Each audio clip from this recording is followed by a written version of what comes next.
A very good morning to all of you. Welcome back to the channel. So here we are starting with the analysis for 15th of July 2023.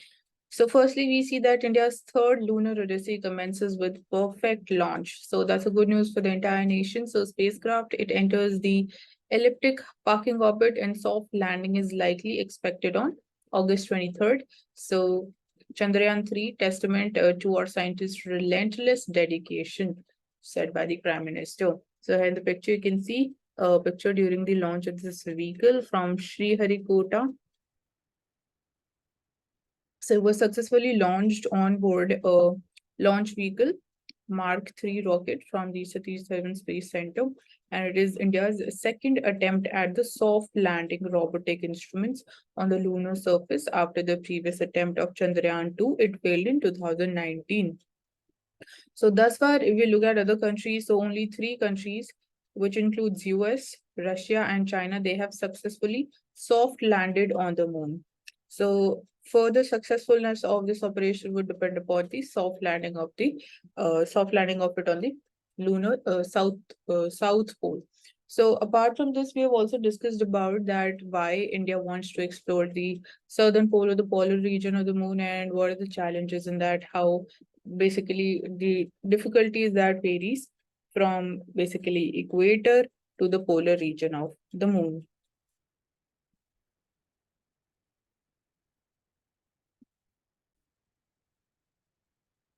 Then Yamuna floods Rajghat, reaches the Supreme Court. So Yamuna continued to be in spate on Friday, with its waters making its way further into the city, flooding Rajghat and reaching the gates of the Supreme Court. So the army and the navy, they were called in to assist the National Disaster Response Force and civic agencies to stop the flow of river water into the city. So yesterday also we were looking at basically how things are becoming challenges, and we need to have a proper plan for that. We need to had it before the occurrence of the situation, but right now the focus is on relief measures, and now the focus needs to be on averting such kind of incidences in future, because we can expect the frequency going up.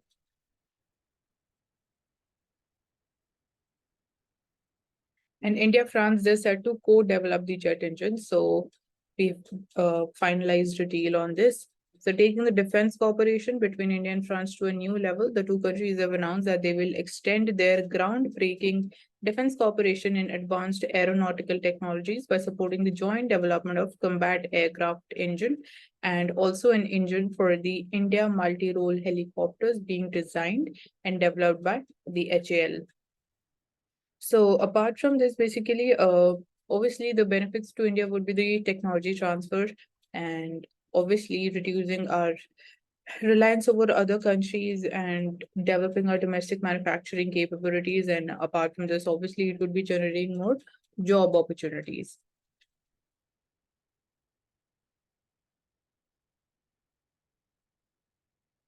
So what is recede a bit, but confusion rises as commuters, they are forced to take detours. So fresh traffic restrictions, they result in the long hours of traffic jams on various roads leading to central Delhi. 4,500 traffic personnel, they have been deployed, and metro footfall that goes up because of the situation in Delhi. So this is a picture from Rajghat, and you can see the situation over there. Similarly, in Faridabad in Haryana, 30 villages, they have been inundated and 4,000 people have been evacuated. So obviously, it is causing more disruption in the surrounding states as well.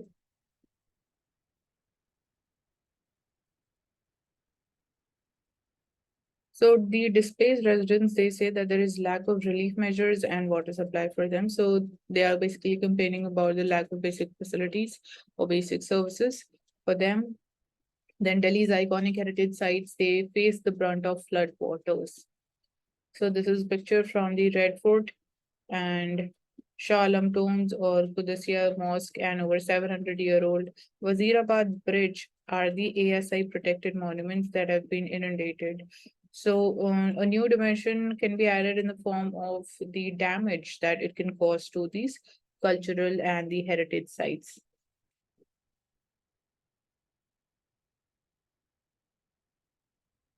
So the extent of the damage caused to such structures, if any, it can be gauged only after the flood waters they recede and proper desilting that is done.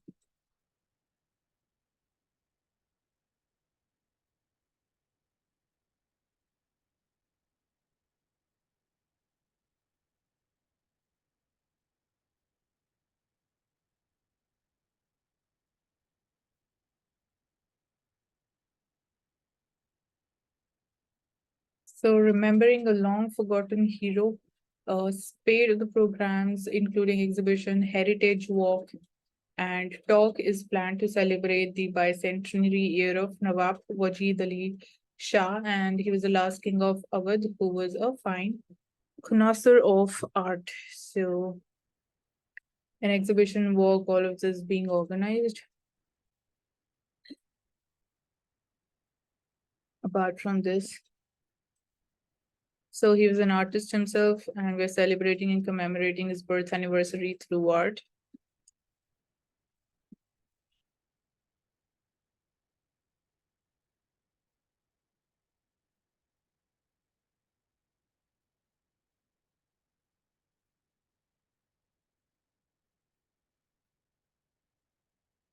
And obviously, he being an artist, he also promoted it. Then his grant aided projects were organized, which were titled as Husn. There was an exploration into the peripheral lives around the Nawab and the people who migrated to Calcutta with him. So basically, talking about the theme of his paintings.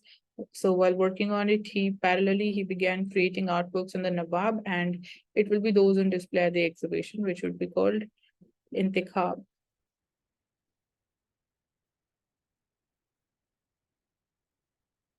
Coming to the editorial page, so deciphering Maharashtra's defections and its politics. So here, basically, the important thing for us from the perspective of examination is the things related to anti-defection, the important schedules of the constitution, and the powers of Speaker of the Legislative Assembly, and also important Supreme Court judgments in this context, and then also the powers of the governor, even that becomes important thing. So all of these are related topics, and you can just go through them because this is a repeated topic. That's why I'm not going into the details of it. And this is more of political in tone, so that's why. Then talking about inflation, so the recent gains in taming inflation may start to unravel, but we see that recently, few days back, we saw that the inflation numbers are going up again. So the latest consumer price index data shows a resurgence in the retail inflation, proved exactly why RBI's monetary authority it had reiterated the need to keep the policy approach firmly tilted towards ensuring that we're able to maintain the price stability going forward. So with the food prices, they are becoming unmoored and spiraling up. So recently, the spike was majorly because of food inflation, and this was also reiterated before by the RBI's MPC that it's important to maintain an eye on how inflation it will be faring. So accordingly, there will be done changes in the repo rate and inflation, the food and the beverages group, the single largest constituent of the CPI that contributes about 46% of its weight, it led the resurgence, quickening by 128 basis points from May's level to 4.60%.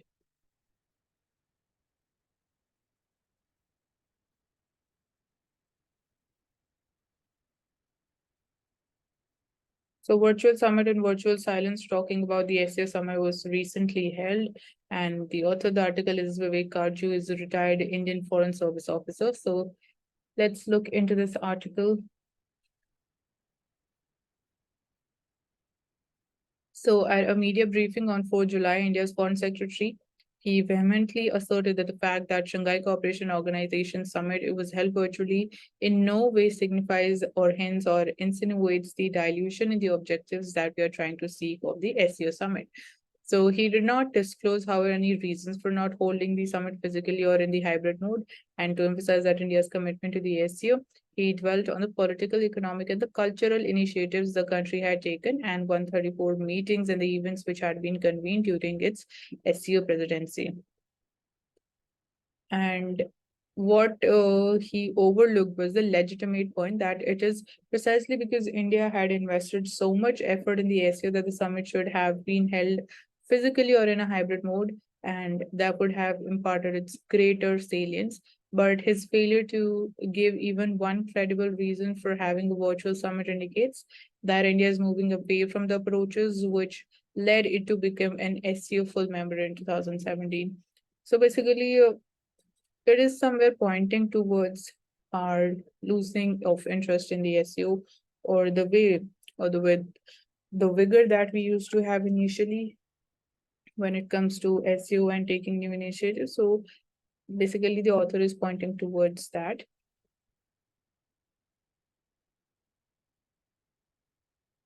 So China acts as reason. So China's actions towards India in 2020 and then evolving international border that is obviously compelled a reappraisal of Indian interest in the SEO. This can be one of the reasons behind holding a virtual summit this year. And this is evident from the point of not only holding a virtual summit, but also Mr. Modi's combative assertiveness on the issues of concern to India, like terrorism and connectivity, on which it rightly has the fundamental differences with China and Pakistan. So regarding terrorism, the Prime Minister said that some countries they use cross-border terrorism as an instrument of their policies to provide shelter to the terrorists. So SCO it should not hesitate to criticize such nations, and there should be no double standards on such serious matters. So neither Pakistan nor China they will change course on terrorism. The issue resonates in the Central Asian republics that continue to have a deep concern of terrorist groups using Afghanistan.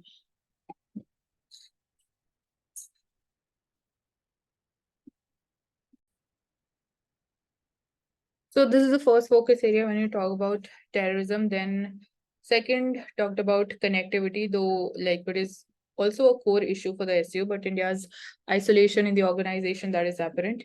And Prime Minister also reiterated India's position that connectivity projects they should respect the national sovereignty. So herein we're talking about the BRI and the CPEC, CPEC. So significantly, though Mr. Z announced in the address at the summit that they're celebrating the 10th anniversary of BRI. So China, it will hold the third Belt and Road Forum for international cooperation. So for him, BRI, it is the path of happiness benefiting the whole world. But what about the issues which are related to different countries regarding their sovereignty? That is obviously one of them is India's concerns about it. So here it is talking about BRI and the duration game, then a silence on Ukraine war that was also witnessed during this summit in the SEO declaration. So it was silent on the Ukraine war. So India, Pakistan, China, they also did not refer to it in their summit statements. So Russian president, he mentioned about Ukraine and castigated the West. So it's also noteworthy that he thanked the SEO countries for supporting the Russian leadership in defending constitutional order in the wake of the armed rebellion. So virtual summit it ensured that Prime Minister did not have to meet any of the leaders, including Pakistan's Shehbaz Sharif personally, and that avoided ripples the kind the SEO foreign ministers meeting it generated in Goa in May. So the price, though paid, it is avoiding controversies and embarrassment, including what would have been caused by the optics of Mr. Putin in India, was in the demonstration where India currently stands in Eurasia and its western neighborhood.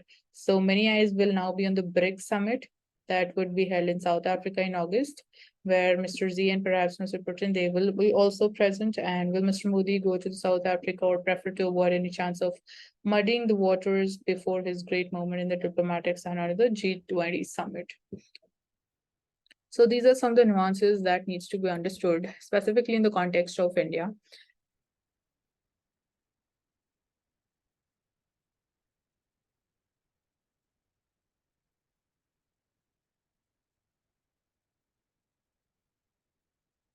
So Supreme Court notice on to the Maharashtra Speaker in petition over disqualification proceedings. So Supreme Court on Friday issued a notice to the Maharashtra's Assembly Speaker in a petition filed by the loyalists of Uddhav Thackeray, accusing him of deliberately delaying the disqualification proceedings pending against the Chief Minister Eknath Shinde for defection. So herein, basically, we're talking about we need to be clear about what are the powers of the Speaker of Legislative Assembly in the context of disqualification, and whether the decision that is taken by that is final or binding or not, what has been Supreme Court said on this thing. So that is important for us to understand.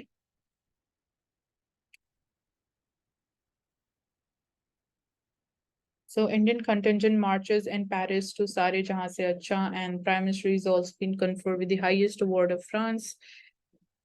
So these are some of the developments, updates from France. The success of Chandrayaan launch vehicle gives Gaganyaan also a leg up.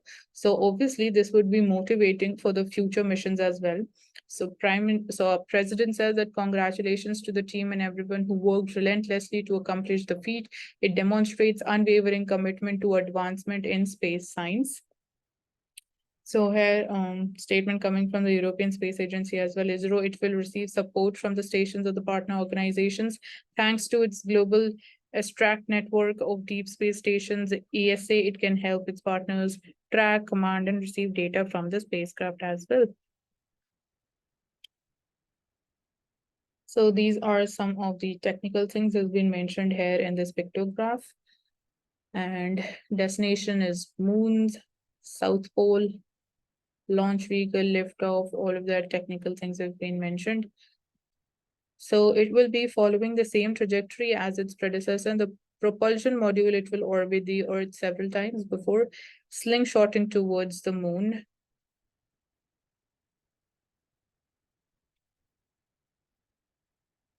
It is carrying a rover and lander.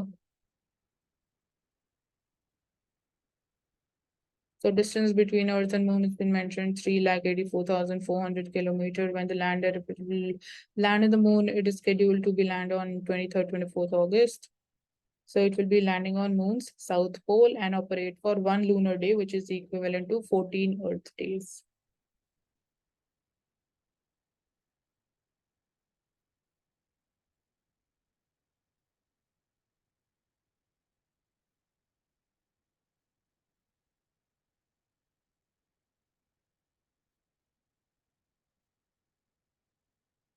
So at the G20 meet, India presses for responsible use of artificial intelligence technology. So this is one of the evolving things. So you need to maintain, you need to know about further dimensions of it, obviously, and this is an important, we can say, dimension or point even from the perspective of GS4 ethics as well. This can be cited in the answers. Then apart from this,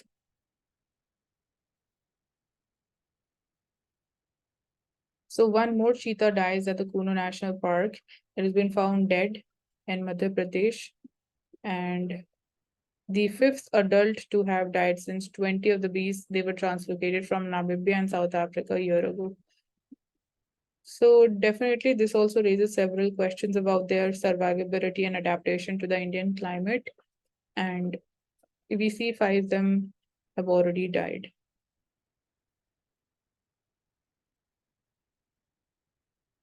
So data protection bill poses severe restrictions to the RTI Act and CPRI, it cautions the government. So we discussed about the new, what do we expect basically can be the changes and then the concerns related to it. So this is definitely one of them, that it poses severe restrictions to the RTI Act, and the bill, it seeks to amend the act by severely restricting its scope and adversely impacting the ability of people to access information through RTI.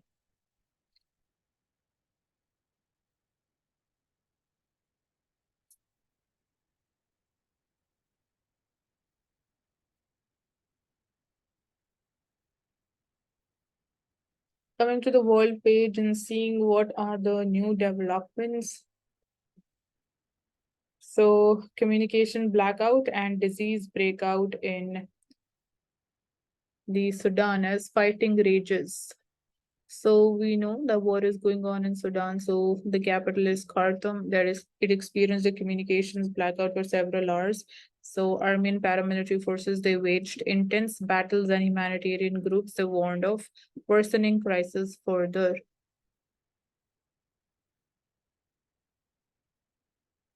So Pakistan's Prime Minister launches $3.5 billion worth of Chinese designed nuclear project. So basically, this is important from the perspective of uh, India's national security, and obviously we need to maintain an eye on how our neighborhood countries they're engaging with other countries, specifically with China. So it has been launched in Pakistan's Punjab.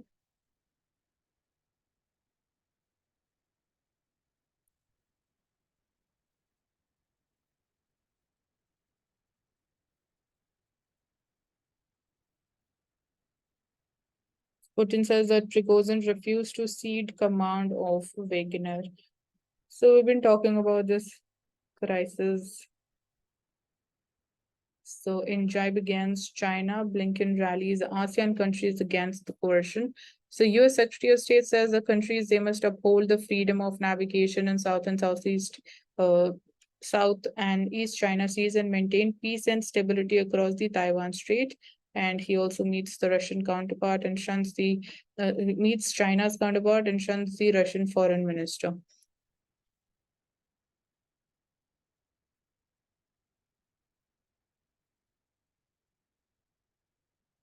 So basically, the ASEAN summit is being hosted by Indonesia. So it is warned that ASEAN cannot become a proxy as tensions they flare not only between the US and China, but over Russia's invasion of Ukraine as well. So Indo-Pacific must not be another battleground, and this needs to be maintained. Coming to the business page, so WPI remains in deflationary territory for a third month. So here we are seeing that inflation is declining. So this would also convert in reduced inflation in coming times in the form of CPI as well. But India's wholesale prices, they remain in deflationary territory for third straight month. So right now we saw that in terms of CPI, the number is going up. But in future, we can expect it to come down because WPI, it remains in deflationary territory. So there is some time lag when we see that transmission uh, in the numbers. So goods exports that slides to 22% to 8-month low. Obviously, that is because of the weakening global demand. So India's exports that have declined over many months, they are now due to slower demand from the US and Europe. Growth slowdown and interest rate increases to curb inflation that have dented the demand in the key markets in the Western world. But lower commodity prices it has helped cut the import bill and keep the trade deficit also in check. So right now, what we are like the government is focused upon what can be the focus areas when we talk about increasing our exports, with which all countries can be engaged in a better manner so that our exports, they basically we can reverse their performance. So there are some potential areas where we can explore the potential and basically reap the benefits given in the challenging times that we are facing right now.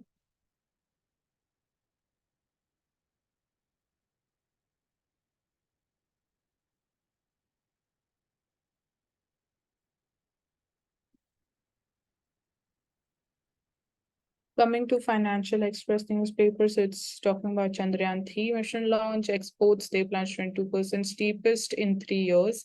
So here we have the graph. So sharp contraction is visible in exports performance. And imports are also sliding down, but have we seen that the reduction in the commodity prices that is also helping us in reducing the current account deficit because both imports and exports both are falling. So trade deficit is the bars, they show the trade deficit. So that is, you can say it is declining. And exports is in orange color. So that has fallen sharply. Imports is also fallen by 17%. So 21 key sectors, they see fall and imports contract by 17.5%.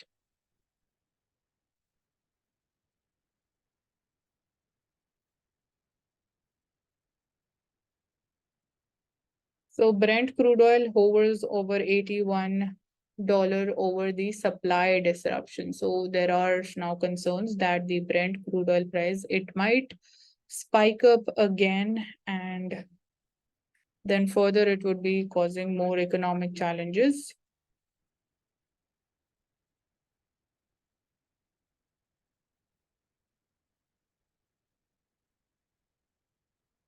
So FPOs are key to the agricultural growth. Agriculture, it can become a profitable venture if the modern technology and marketing methods they are adopted. Modern technology and marketing methods. So what can be part of this needs to be thought about, and primary agricultural credit societies and FPOs, they can help in this endeavor. And few days back we also saw how enam is also helping the farmers, and how basically its usage, or we can say its awareness, is growing with time.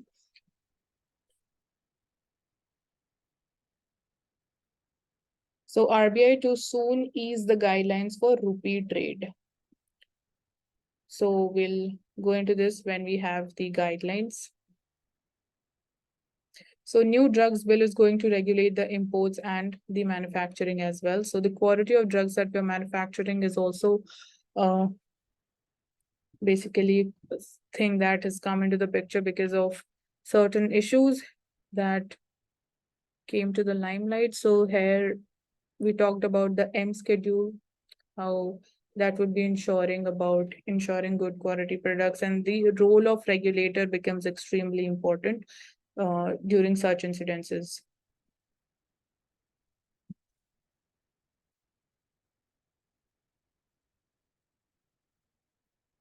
So it's important and crucial to sustain the twin balance sheet advantage that we are like having this advantage right now. So twin balance sheet advantage that we're talking about, it relates to the corporates balance sheets and the balance sheets of the banks. So right now we are in such a position that we have the advantage. Otherwise, for a longer time period, that this was even a concern for us. We were seeing rising NPA numbers, but right now we are seeing that NPAs are also declining. And apart from this, what is important for us to understand is the reason of decline in NPAs, whether it is because of major write-offs, or actually we are seeing people are repaying them, or when the NPAs they are sold to the asset reconstruction companies, they are successfully ensuring that they are able to get at least some amount out of them. So that needs to be understood. And even corporate balance sheets, they are also performing nicely.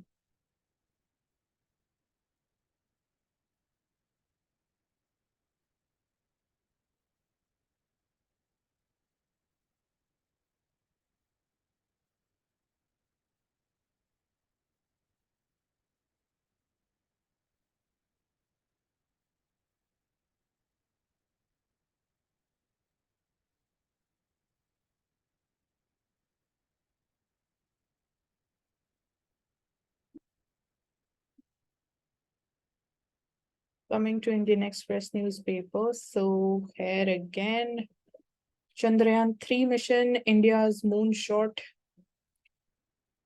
Then series of pacts have been sealed as Prime Minister Modi and Macron, they hold talks in Paris, outline the bold, ambitious goals.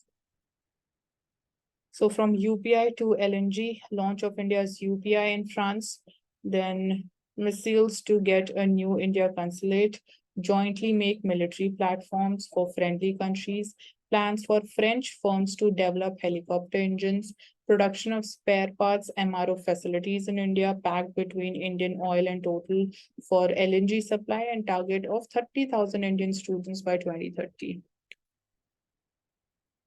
So these are some of the developments. So here is the proper trajectory which has been depicted. So launch to lunar landing. And initially the success that we saw in the launch, that's quite a positive point that further raises our expectations of the mission being successful going ahead for its soft landing on the South Pole. So Army and NDRF teams have been deployed as parts of the capital remain flooded. Drinking water supply has been affected. So lack of proper planning, proper preparedness in order to deal with such a situation is actually, you can see, visible at the ground level. And right now the focus is on the relief measures. This has been reiterated. We have discussed a lot about this. So lack of proper planning and who is actually responsible for this is the main question. So we're not basically, prepared to deal with such a situation, or if this is the reality in the capital city, what can we expect about other states and other areas? So that's a major question.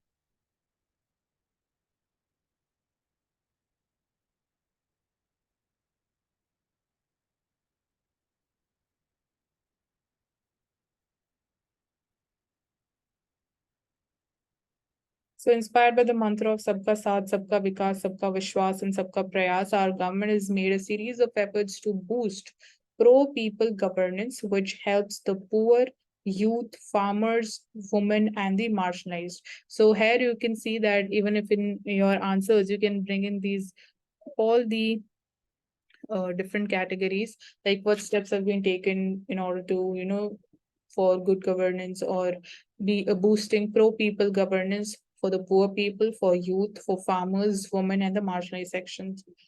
So this is there. So here you can see this is in the context of the state of Haryana, educated panchayats, Mukhyamantri, Antyodaya Parivar Uttam Yojana. Then apart from this, one-time registration portals, Suksham Sichai, Gram Darshan portal, and then we have oxygen farming. You can find out about it. Swamitva Yojana. So you can find out little things about all these things. Basically, the ones which you find are some, unique schemes. Skill University, then Operation Samvedana, and Durga Shakti app, CM window, Parivar Pehchan Patra, Beti Bachao, Beti Padhao. So all of these things can help.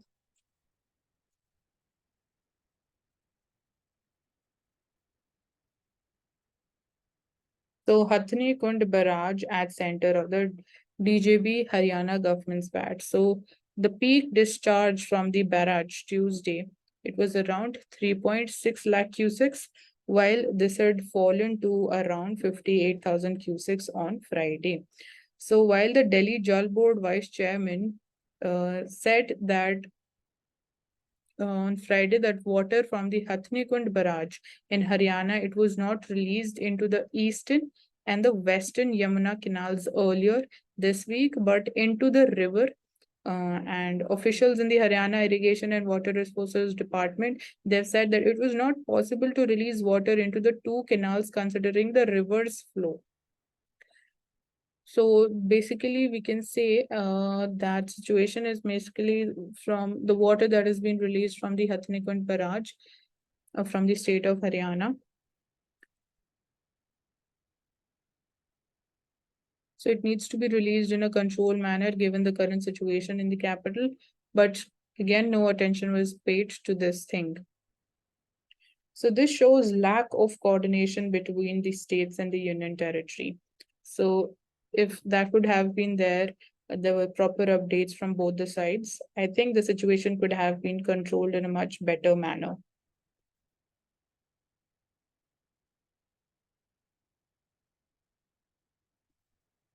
So it is not just about saving the human life, it's also about saving the animals as well.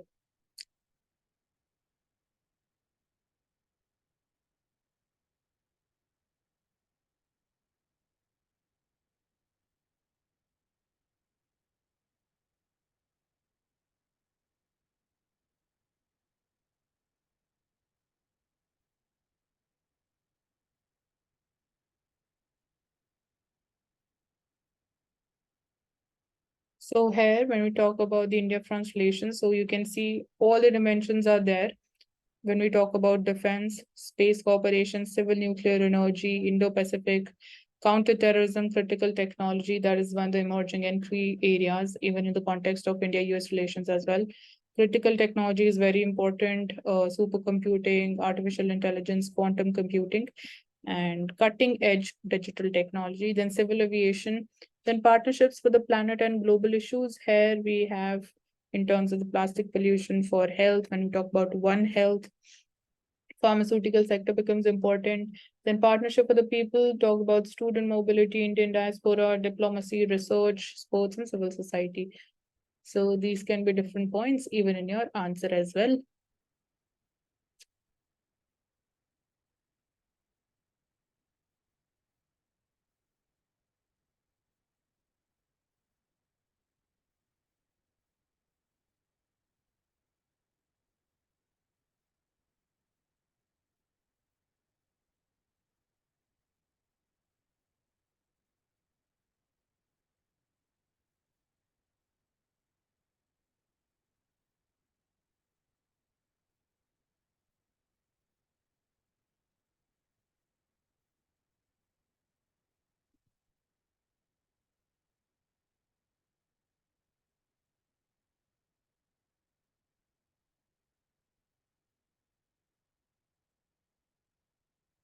So center begins the sale of tomatoes at discounted price of rupees 90 a kg in Delhi outside the Krishi Bhavan. So this is one of the initiatives, but again, this is not at a scalar level, so the impact would be very limited. So we can find out about what is the role of NAFED and NCCF here, National Cooperative Consumers Federation.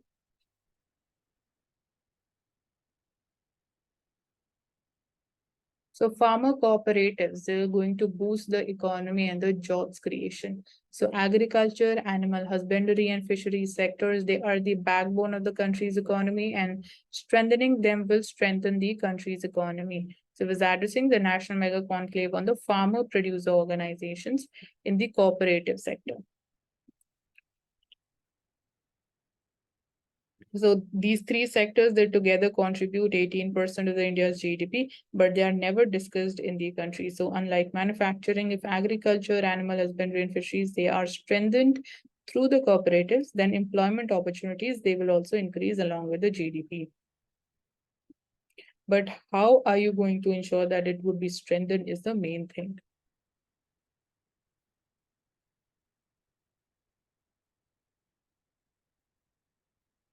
So climate change, it's a harsh reality, but again, this is something that we need to accept quickly and reimagine our cities again. When we talk about smart cities, so what all needs to be included and ensured that this aspect is also made a part of it, and we have proper plans, proper preparedness in order to deal with any situation, not just the situation of flooding, but other events also needs to be taken into account.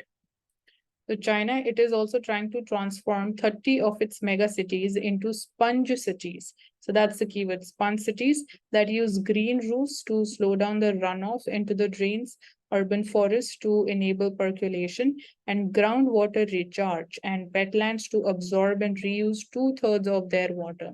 So for over a century, when we talk about East Kolkata's wetlands, they have been an effective flood defense that helped treat a large share of the city's sewage, produce half of the city's fresh vegetables also, and it also provides livelihoods to 1 lakh people. So practical nature-based blue, green, gray infrastructure like this holds the key to climate adaptation for many Indian cities as well.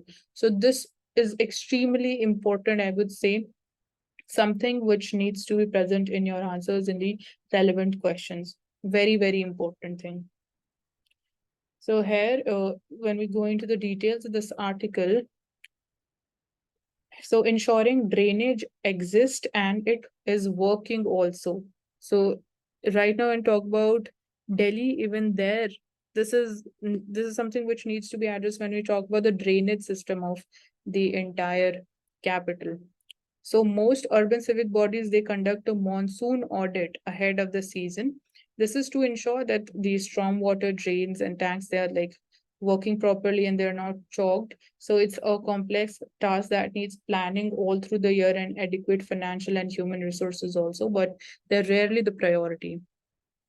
Then medium-term solution is the integration of drainage, water supply, wastewater systems to store the intense rain that may come over a short period, as well as treat and then recycle the wastewater to ensure safe water and sanitation.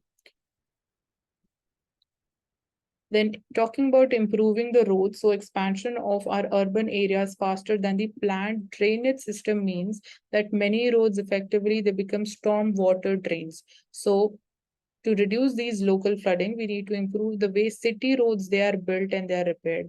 So every time a tar road that is repaired, it gains a few inches as tar it's laid on top without milling down the existing road. So in time when the road level it rises above the surrounding areas, buildings and drains, which are not surprisingly inundated during a downpour.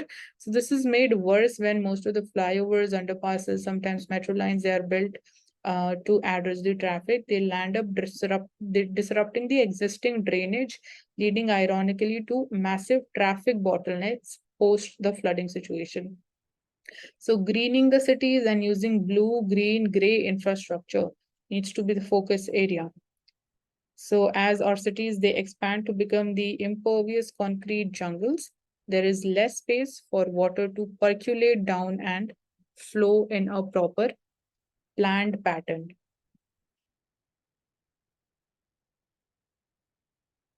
So, conserving and protecting the urban forest, the wetlands, rivers, and lakes, they are critical to addressing climate change induced flooding, water scarcity, heat waves, improving the livability. So, we can here again learn from the China's model and reducing the flood vulnerability. For that, India has the technological capacity to map all of its cities and towns using high resolution satellite and local topographical data to identify areas which are most prone to flooding. So challenge is to address vulnerability of millions of people who live along the riverbanks, and even again in Delhi situation, the floodplains, the construction that done over the floodplains of the Yamuna River, that is also further worsen the situation. So that should have been done in a proper regulated manner, and because of that failure, we are seeing the results today.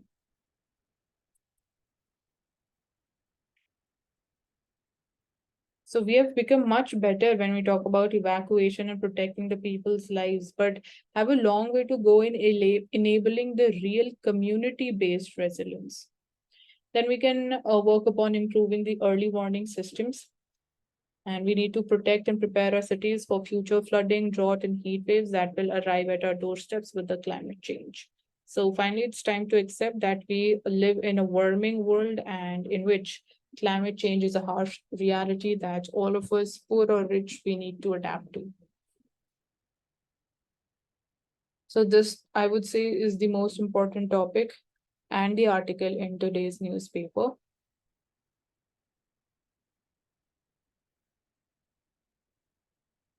Coming to the explained page, so talking about the key upgrades done in Chandrayaan 3 that bring hope and confidence. So you can just go through it. Strengthened legs, bigger fuel tanks, sun on all its faces, more instruments, upgraded software, and multiple stress tests as we'll be focusing upon. So Grand Cross, Legion of Honor. So this is President Macron, France, has conferred his country's highest honor, the Prime Minister Narendra Modi. So that's how it looks. So we have the basic details about it. You can go through it, and a flood and memories. So following very heavy rain, the Yamuna in Delhi temporarily it reclaimed parts of the course that it abandoned centuries ago. Delhi, it has an old history with its river and a relationship that has changed dramatically over time.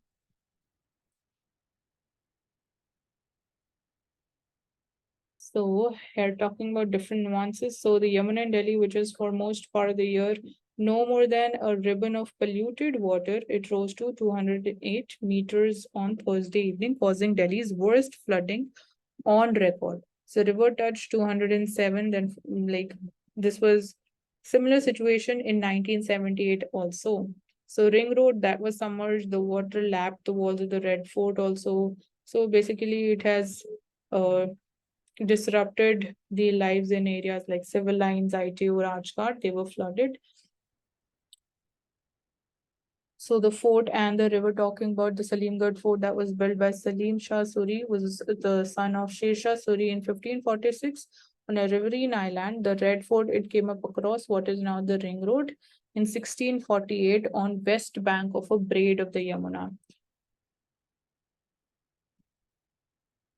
So Shah Jahan's original city, it had 14 gates, including the water gate, which is known as the Khizri Darwaza, that opened directly to the river. So only Delhi Gate, Kashmiri Gate, Ajmeri Gate, Turkman Gate, and the Nigambod Gate, they survive. And the rest, including these Lahori Darwaza, Kabuli Darwaza, Lal Darwaza, Khizri Darwaza, they are long gone. Then is the shifting course of Yamuna River. So Yamuna, it served many needs of the fort. River, it was instrumental in choosing the location of the fort also. Not only did it serve as a barrier, but water was required for growing population of the region, and weather is more clement where a river runs, and there was a scheme of water channels inside the fort, the water for which also came from Yamuna. So over decades, we saw that river changed the course and Yamuna used to be a defense for the Red Fort. Now the river, it began to move away as rivers do in time of Muhammad Shah Rangila's reign. And that's visible during his reign, according to Hashmi, when the decision was taken to move the capital of the Raj to Delhi, the Coronation Park area that was originally suggested as the location for the new buildings. And even then, also there were like some concerns about the flooding. So these areas, they were a part of the flood plains. So that's why the decision was taken to locate the capital at Raisina Hills. So it's important even in today's times to take into account this thing that you can't go ahead with massive construction activities on the reverse floodplains. An Indian plate and the soft soil. So here, changes in the reverse course in the northern part of the country is not unusual, but one of the reasons is believed to be the movement of Indian tectonic plate also behind the changing course of the river. So plate, it has been moving northward, and that is the reason that the Himalayas, they are rising. One reason, of course, of the Yamuna moving eastwards too is believed to be this tectonic shift.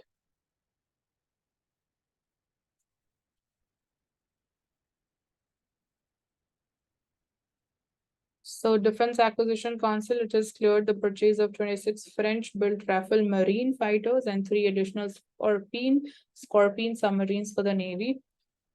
So stinging below the surface, why these new Scorpions are crucial by. So MDL, it has already built 6 Scorpion class submarines under Project 75 using the transfer of technology from the French Defense Major Naval Group. And that includes INS Kalvari, Khanderi, Karanj, Vela. These were commissioned between 2017 and 21. So what is the need for more submarines? So officials, they said that the need to procure another 3 submarines, it was felt in the backdrop of delayed deliveries under the Project 75 and to arrest the Navy's dwindling submarine fleet. So while the Navy it's authorized 18 submarines to carry out its full spectrum of operations, only 16 conventional submarines are currently in service.